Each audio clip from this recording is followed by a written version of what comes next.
తర్వాత మీరు anchor plus singer ఇద్దరు రెండు మీరే చేస్తున్నారు మేనేజ్ చేయడం. ఈర్ష్యాభావం ఉన్న వాళ్ళు కూడా ఉంటారు. అలాంటి ఎందుకుండరు చెప్పు. ఇప్పుడు నువ్వు యాంకరింగ్ చేస్తున్నావు, నీకుండరా? కానీ రెండే మీరు చేస్తే వేరే ప్రోగ్రామ్స్ ఉండవు కదా, వాళ్ళకు కూడా జీవనాధారం ఉండాలి కదా. అంటే నువ్వు వెళ్ళి నేను చేసిన ప్రోగ్రామ్కి నువ్వు వెళ్ళేసి వాళ్ళకి చెప్పడం పద్ధతే?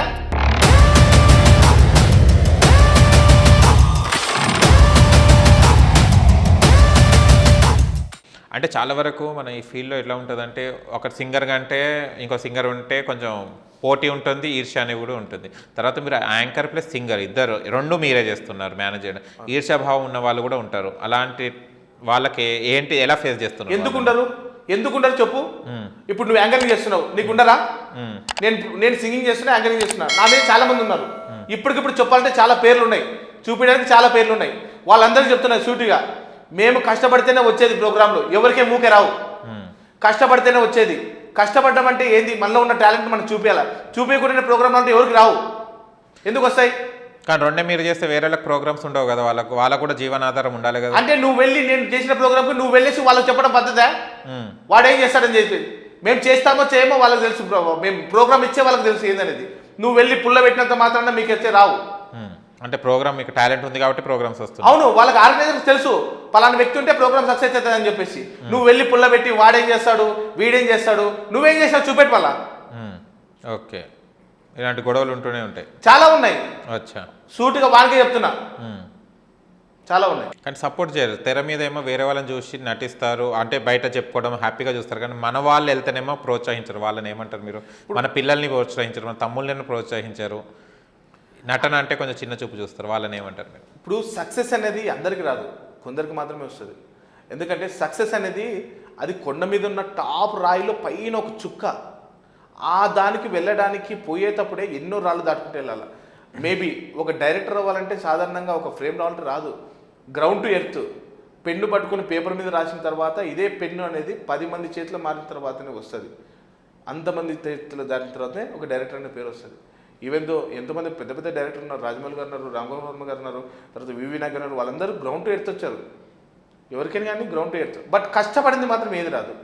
మనలో టాలెంట్ ఉందా లేదా అనేది మనం 10 మంది ముందు మన పేరు ఎప్పుడైతే గుర్తుపెట్టుకుంటారో అప్పుడే వాళ్ళలో మన టాలెంట్ బయటపడుతుంది. ఓకే, కొన్ని మీరు సామెతలు కూడా చెప్తుంటారు కదా, మాటలు ఒక రెండు చెప్పారు. చెప్తాను. క్యాజువల్ అంటే నేను సరదాగా ప్రోగ్రామ్ అయిపోయిన తర్వాత సరదాగా ఉంటాం కదా, సరదాగా ఉన్నప్పుడు ఏమవుతుందంటే పిల్లలు వేసుకునేది చెడ్డీలు, నా చేతిలో ఉన్నాయి కడ్డీలు. ఏ కడ్డీలు? అదే ఇనుప కడ్డీలు. ఇనుప కడ్డీలా? మా పక్కింటి ఆమె పేరు ఆంటీ, ఆమె పొద్దున్న లేచి ఇస్తుంది అంకుల్కి సొంటి. ఓకే.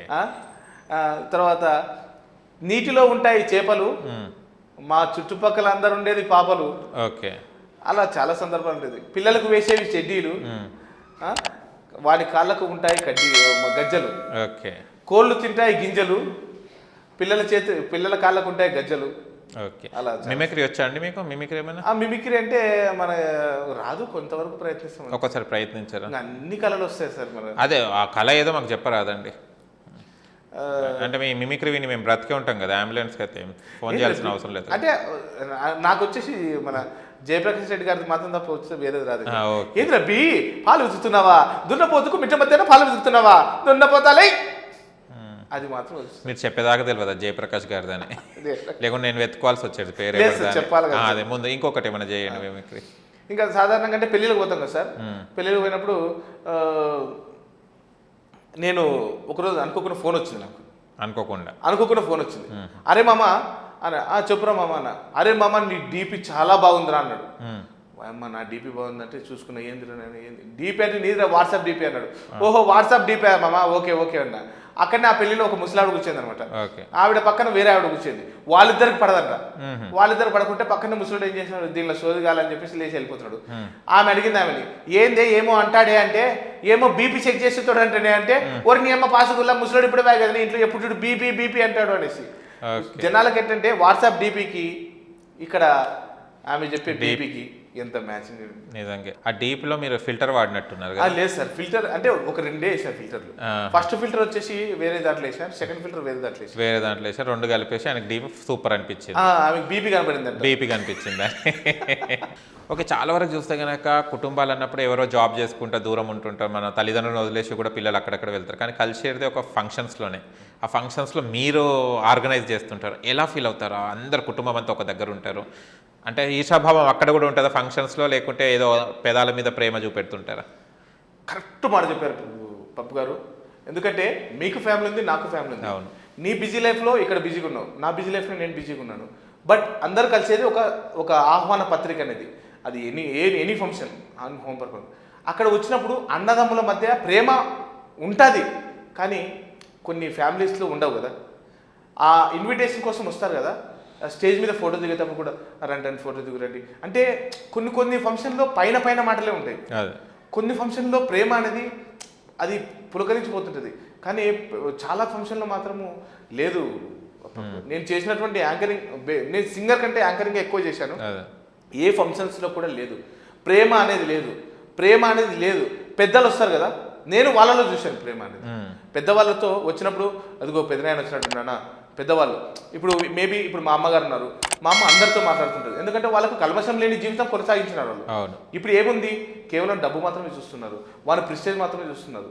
కాబట్టి కల్మషం ప్రస్తుతం అయితే లేదు. గతంలో పెద్దల మధ్యనే ఉంది కాబట్టి మనం ఇలా బతుకుతున్నాము. ఈ భూప్రపంచం కూడా ఇంత విస్తరించిపోయింది.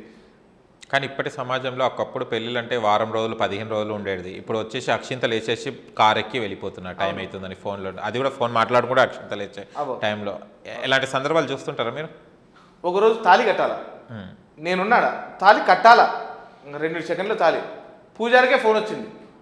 ఇంకెట్టుంటుంది చూడు, మంత్రాలు చదివిండు, హలో హలో హలో తాళి కట్టే. ఏమనిపించిందంటే అరే ఏంద్రా, కొబ్బరి బెల్లం పెట్టాలంగా మొత్తం అతికిచ్చి మితికిచ్చి మొత్తం ఆకు తగిలిచ్చినాడు, ఇంక చేతిలో పట్టుకున్నాడు, ఇంకా అయిపోయాయి ఫోన్. ఇంకెప్పుడు పెట్టాలైనా ముహూర్తం దాటిన తర్వాత. అటువంటి సందర్భాలు కూడా, ఇలాంటి కూడా ముహూర్తం దాటిన సందర్భాల్లో పెళ్లిళ్ళు జరిగినాయి అన్నమాట. అసలు ముహూర్తం అనేది ఒక పేరుకు మాత్రమే చెప్పుకోవడం అంతే, ఓన్లీ వెడ్డింగ్ కార్డ్ మీద ఉండడం. దాటుతుంటది, వెనుకుంటది, ముందుకుంటది, అన్ని విధాలుగా ఉంటుంది. ఓకే. కానీ మ్యారేజెస్ మాత్రము ఆల్మోస్ట్ నేను ఇంకొకటి చాలా విలేజ్ పెళ్ళేస్ కూడా వెళ్ళాను. అక్కడ మాత్రము కొన్ని అంటే పొలిటికల్ పరంగా ఉన్నటువంటి ఏరియాస్ కూడా వెళ్ళాను. పొలిటికల్ పరంగా ఉన్నటువంటి ఏరియాస్ కూడా వెళ్ళాను. వాళ్ళు కద్దరంగి కద్దరపంచ మొత్తం వేసుకొని వచ్చింది. వాళ్ళు కూడా కల్మష అంత పల్లెటూరులో కూడా ఉంది, పట్టణంలో ఉంది, పల్లెటూరులో ఉంది, ఏ ప్రాంతంలో చూడు ఉంది. అంటే గతంలో ప్రేమ చాలా గొప్పది, ఇప్పుడున్న ప్రేమ మాత్రం గుడ్డిది అనేటువంటిది సిద్ధాంతం. ఓకే. కానీ మీరు ఇంకా అన్ని ఫంక్షన్స్లో వెళ్తారు కాబట్టి ప్రతి ఒక్క ఫ్యామిలీని చదువుకోవచ్చు మీరు ఈజీగా, కళ్ళతోనే రీడింగ్ చేసుకోవచ్చు ఏ ఫ్యామిలీ ఎలా ఉంది. కొన్ని సందర్భాల్లో నాతో వచ్చి కూడా చెప్తుంటారు, నాన్న నీ యాంకరింగ్ చాలా బాగుంది నాన్న అని చెప్పేసి. అప్పుడు నేను చాలా ఫీల్ అవుతుంటాను, అంటే కొంచెం ప్రౌడ్గా ఫీల్ అవుతుంటాను. కొంతమంది వచ్చేసి ఏంది బాబు నువ్వు పొద్దుముక్కులు అది ఓ సూపర్ సూపర్ సూపర్ సూపర్ అంటుంటావు, ఏంది అది యాంకరింగ్ అనే సందర్భాలు కూడా నేను నన్ను కూడా ద్వేషించాను అన్నాను. ఎవరు ఏమన్నా కూడా మన దారి అయితే మన గమ్యం అయితే ఎవరు ఆపుకోలేము కదా. ఎవరు మనకు ఫుడ్ పెట్టాడు, ఎవరు చేయడు, చెప్పేటోడు ఎప్పుడు చేయదాపితే పెట్టాడు అవసరం అట్లాంటి వాళ్ళ మాటలు. ఓకే, మీలాంటి వచ్చే కొత్త వాళ్ళకంటే వాళ్ళకి ఏం చెప్తారు మీరు? ఎవరైనా కానీ టాలెంట్ అనేది ఎవరినబ్బ సొమ్ము కాదు. ఆ టాలెంట్ని మనలో ఉంటేనే మనకు ఏ వృత్తిలో ఉంటుందో ఆ వృత్తినే ఎంచుకోవాలి. ఈవెన్ ఆటో ఫీల్డ్లో ఉంటే ఆటోలో వెళ్ళాలి, లేదా ప్రొఫెషన్ ఫీల్డ్లో ఉంటే వెళ్ళాలి, సింగింగ్ ఫీల్డ్లో ఉంటే వెళ్ళాలి, డ్యాన్స్ ఫీల్డ్లో ఉంటే వెళ్ళాలి. ఏదైనా కానీ మనకు వృత్తి వస్తుంది అన్నప్పుడు మాత్రమే వెళ్ళాలి, రాదు అనుకుంటే వెళ్ళకూడదు. అది నేను యువతకు చెప్పేటువంటి నా యొక్క సందేశం. Okay, thank you so much అండి. Thank you so much. చూశారు కదా ఫ్రెండ్స్, మీకు కనుక మా వీడియో నచ్చిన లైక్ చేయండి, షేర్ చేయండి, కామెంట్ చేయండి, సబ్స్క్రైబ్ చేయండి ఛానల్. అక్కడ గంట సింబల్ టంగును. నేను మీ యాంకర్ పప్పు. Bye bye.